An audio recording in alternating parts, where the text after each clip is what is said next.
Почитувани, неодговорениот пристап на СДСМ кон земјоделието остави над половина од минатогодишниот реколт на ориз од Кочанско-Виничкиот крај во амбарите. СДСМ пред изборите вети дека цената на оризот ќе биде 25 денари за оризова арпа, додека пат белиот ориз ќе биде 50 денари. СДСМ вети, СДСМ излажа. Цената на оризот во моментот е 35 денари.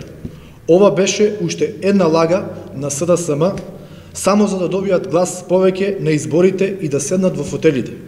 ВМРО ДПМН бара власта веднаш да најде решение за неоткупениот ориз и да обезбеди услови за рентабилно производство во оваа сезона. Со откупна цена на оризот од 35 денари и со покачувањето на нафтата, СДСМ го направи производството на ориз нерентабилно. Земјоделците од единствениот регион на државата, кои произведуваат ориз, се помалку се одлучуваат да ги посеат своите површини со оваа култура. СДСМ едно ветува во опозиција, друга прави кога е на власт. Кога се бореа за гласовите на земјоделците од истокот, ги лажеа и ветуваа се и сешто. Ништо од тоа што ветија не остварија. СДСМ ветуваше сигурен откуп на земјоделските производи, откуп нема. СДСМ ветуваше зелена нафта за земјоделците. Не само што нема зелена нафта за земјоделците, туку владата е зголеми и акцизата. Ветуваа по големи субвенции. Субвенциите се намалени.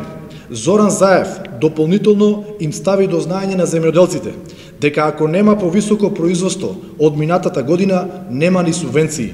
Почитувани, како земјоделците да произведат кога откупот не им е сигурен, субвенциите намалени, а цената на нафтата висока?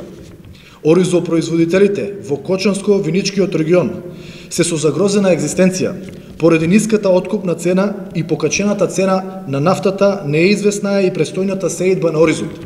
Стотици земјоделци од Кочанско-Виничкиот регион на своја кожа го почувствуваа животот на СДСМ.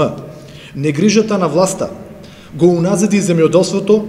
По односот кој го манифестира власта, земјоделците ги очекува тешко и мачно време под власта на СДСМ. Ви благодарам.